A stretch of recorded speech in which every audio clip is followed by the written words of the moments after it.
Hey YouTube, it's Wes. So Ethereum price is going way up. And unlike most of the time when like YouTube prognosticators that think they really know what they're talking about, but secret, they don't, we actually know why this is happening. It's been one of the most predictable price increases in Ethereum since probably the dawn of that whole crypto. In this video, we're going to talk about the London hard fork and why this is causing an increase in Ethereum price, why it's causing it in simplified terms that even a YouTuber like me can communicate and understand. You don't want to miss it because today's video is going to be a lot of fun and super educational about the London hard fork and why it matters for you and me. Curious? Want to know more? It's coming right up.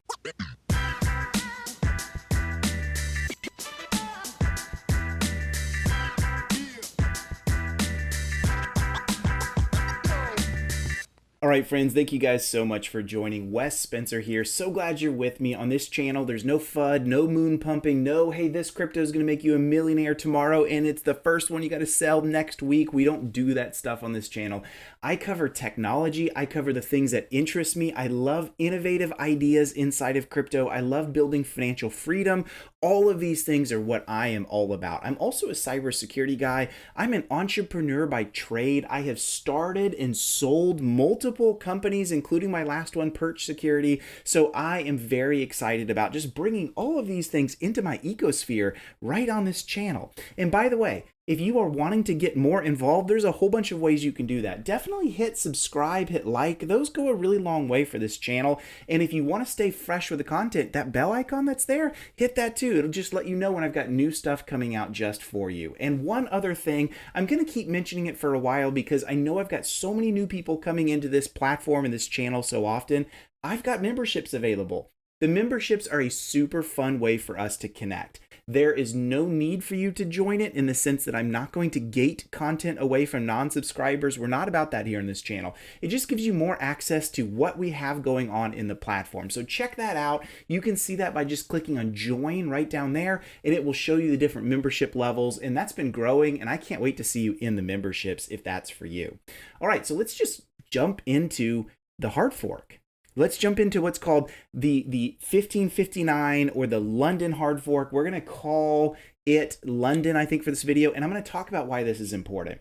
But first, let's start with this. Let's kind of just look at the market dynamics around us for a little bit and get an understanding of what's happening. So Ethereum is getting close to 3,000. It's up 3%, and you can make the argument that today and over the past week, all crypto have really been starting to go back up, not like meteoric rises, but definitely been going up in the market. So you could definitely argue, hey, look, that's just happening only because of the fact that Ethereum itself is, just going up with everything else. But there's some reasons why this is happening as well. And so if we take a look at this, even looking at the past 1 month, we can see some creeping, raises, but we can also see over the past day, significant jumps up in price. And that's some really interesting things that I think bear our need for attention on all of this as well. So we know price is going up. We see this. Well, a couple things I want to bring to your attention that you may or may not know. Ethereum's had a rocky road. Now I want ice cream. It's had a rocky journey in its past, right? We know that it's been riddled with challenges, and any innovative crypto that especially pushes the envelope like Ethereum, it's going to naturally have those things. We know that smart contracts are awesome, and it's given rise to all kinds of things like burn tokens, things like DeFi, all of these exciting things inside the Ethereum system, but it's come with its own problems. It's come with clogging up the Ethereum ecosystem and high transaction fees and also unpredictable transaction fees. We've also seen challenges inside of Ethereum. Where should it actually go? At what point will we get out of proof of work and into proof of stake and all of these things? And not really here to talk about those challenges on this video, other than to say we know that Ethereum has had a rough go in some ways in terms of just how do we innovate at a speed in which the market dynamics need this to happen. Another challenge is this. I'm not sure that many people even know this because we don't talk about this a lot, but here's Ethereum's monetary policy, at least what comes from ETHub. And there's some interesting data in here that I wanted to point out as we get into the London hard fork. The first one is this. Did you know Ethereum actually doesn't have a cap like Bitcoin? So Bitcoin's 21 million. When we hit that threshold, we're done. It is a deflationary currency once that happens. But Ethereum's a little different. Look at this. Ethereum's current yearly network issuance is approximately 4.5%, with 2 Ether per block and an additional 1.75 Ether per Uncle block being rewarded to the miners. What does that mean? Every year, Ethereum's total supply grows by about a 4.5% rate. That makes it an inflationary currency, like the US dollar and most other fiat that's out there. In other words, the longer we grow, the less it's worth because the more of it there is. Basic supply and demand. We understand these things, right? So it says Ethereum doesn't have a fixed supply because a fixed supply would also require a fixed security budget. Rather than fix the security, Ethereum's monetary policy is described as minimum issuance to secure the network. In other words, we want to create as little as possible that we need to secure the network to make sure it continues to operate. Well, why is that? I'll tell you why that is. Because currently, Ethereum, like Bitcoin, is proof of work. Now, there's been a ton of videos around getting into, really out of proof of work and into proof of stake. But until that happens, we must continue to issue new Ethereum to have it come out and to have it have an incentive for miners to want to continue to operate on the network. So we know this, but it comes with its challenges. One of the challenges, as we just described, is the fact that more Ethereum are coming out every day. And we can't have that happen forever, like Dogecoin, by the way, which will never have a deflationary element to it at all. There's got to be a way to fix that. And the London hard fork is not the actual fix to it, but it's addressing some challenges and issues around the creation and total supply of Ethereum by bringing in a burn mechanism to hopefully, in some cases, to offset what's being created, and to create some amount of a deflationary aspect, and also, to handle high transaction fees. And speaking of high transaction fees, let's talk about that one for a minute. I mean, if there's been one challenge in Ethereum for the longest time, it's been transaction fees. They're unpredictable. They're extremely volatile. In many cases, they're stupidly expensive for people to get in. I remember, for example, when I first did my very first video on FEG, Feed Every Gorilla. It's a burn token that I have a lot of interest in just because of its background and the interest I have in its technology. And I remember many people trying to get in and buy FEG right after I produced that video. And they're like, wait a second, I can't even afford to beat like a basic buy-in. I have like $20 of Ethereum I want to buy into this, but like the gas fees are more than that itself. Like it's more expensive in the transaction than to actually buy in the amount I want. That's ridiculous.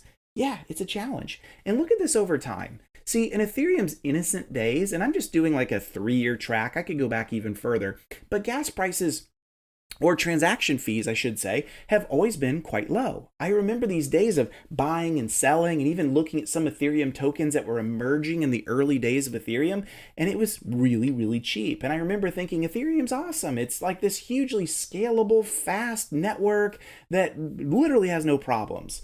Well, that all changed in 2020. Look at this right here. We had a huge spike, and I remember this one happening, up to 709 gas price. In other words, I don't know what that full cost is, but that's like many dollars, right? We know it was expensive. And everyone's like, whoa, what's happening? Well, that was due to some blips, but notice this continued. As Ethereum began to gain notoriety and grow as a crypto and grow in its credence and capabilities, we've had spikes. Look at all these spikes that are happening. Even like the past 1 year, you look at like the huge bull run that we had all through January to April to May. I mean, look at this incredible fluctuation here. And that is not what the creators of Ethereum want. That is not what you and I want. Imagine you find something you're interested in and you simply can't afford it because of the gas fees. Like, that's not good. That's a big challenge. And it's hard for us to know when to buy in on something. And it even gives other people advantages over us in the world of front running. And in this video, I don't have time to talk about front running. I did cover that a little bit in my secret video. If you want to see that, there it is right there. I covered how Secret is trying to get in front of or challenge the world of front-running bot stuff, but we're not talking about that in today's video. Just know, let's just say this. We have problems in the fluctuation of the fees inside of Ethereum, and that's got to get fixed. So even looking, at the past, let's look at the past 5 days since London has come out. Maybe it's probably better to look at this over a month. Now, we're still looking at only a month's view, but notice we don't have these huge spikes, right? We're staying within the 20 minimum, maybe 60 maximum. And that's good for Ethereum. That's good to see some amount of stability, and especially since it's really released, I should really just show it from here, right? It looks like we're starting to see some stability in the gas fee world, and that's really what the London hard fork is all about. And we're going to talk about that more in just a minute. We can see the average cost down here, and it's nice to be able to track and see this, because one of the things the London hard fork is all about doing is bringing some transparency and some new enhanced functionality that are going to solve, or at least attempt to solve, a lot of the variance that exists inside of all the gas fees. So what is the London hard fork, and what does it do? What does it bring about? Well, I'm going to talk in very simple and quick terms why I think it's important, and then we're going to illustrate some really important advantages that are coming out of this as well that I want to show you. One of the things that you'll see people talk about is the fee market inside of Ethereum. And that fee market is created basically based upon how much demand there is in the Ethereum world, like how much buying and selling demand there is, coupled with, at the end of the day, how much you and I want to pay for a transaction to go through. And this is a challenge, right? Because those who are going to pay the most are going to be the ones that are most incentivized by miners to say, I'll take that transaction and I'll add that to the block because they're paying a lot more than the rest of these people over here. And so I'm incentivized as a miner to pick up high transaction fee, high gas fee transactions, which causes, again, in times of heavy market fluctuation and heavy volume, these big changes in gas prices. So 1559, the London hard fork, is all about solving for that. One of the things that it's bringing in is an algorithmic change to when and how those gas fees, what the prices will be and when they will change. Rather than supply and demand, like you and I wanting to get in and out of it, it's going to change in the sense that an algorithm now makes up what the cost of that is going to be. The algorithm is based upon things like how much volume is currently in place and the stacked up number of transactions as well in the ecosystem. And so it's nice and it's very interesting to me also to see how an algorithm could potentially stabilize this market. Now, it's not just the algorithm. Another thing that 1559 brings is a change in the block sizes. And it's sort of a varied change in the block size. Did you know 1559 is essentially doubling the block size in Ethereum? But it's not just doubling it all the time. It has the ability to double based upon if volume requires it, right? So now we have an algorithm controlling the price, and that algorithm is also coupled with the ability for us to have much more volume in the block sizes, which allow a lot more transactions to occur at the same time. But it is only opened up in times of need. So when you think about an algorithm controlling price, and you think about more supply inside of transactions being opened up when necessary, both of those are going to reduce the average cost of gas and help stabilize what that number should be. And that's a really good thing for us to bring the things that you and I need as average users in Ethereum, those that may want to buy and sell off, NFTs and marketplaces and dApps and DeFi and all these things. It brings stability, which is critical right now for Ethereum's ability to grow. And one last thing, and you really need to know this one as well, because I think this is the most interesting one. There's now a deflationary element inside of Ethereum. Now hear me. Ethereum has not become a burn token, right? It's not where all the amount of Ethereum that's max has been created and then over time it's going to be reduced, but rather there is the ability for Ethereum to be burned when certain transaction fees are high. The algorithm will now take a top off. It'll sort of chop off parts of those transaction fees and burn them forever. That is interesting. It does a couple of different things. Again, it helps to stabilize the gas fees, and it also helps to introduce in some deflation by ripping away and burning up Ethereum when Ethereum itself is, remember this at the very beginning, like about a 4-point-something% monetary issuance of Ethereum. So every year more is being created, but this burn mechanism helps reduce that. Now, all of the articles you'll see that write about this say it only happens in times of high demand. Well, guess what? We're actually in a time of high demand. You might be thinking what I'm thinking. Hey, Wes, is there burn going on right now? Like, is this actually happening? And I am happy to tell you that yes, there is. I'm going to show you something. So this right here is etherchain.org/burn, link in the description down below so you can get to it yourself. Take a look at what's happening right now. We see the base gas fee. It's about 49 at the time of me writing this. And take a look at this. This is incredible. Total burn 6652 ETH just since the new EIP 1559, the London hard fork, has been created. What? Like, that's a lot.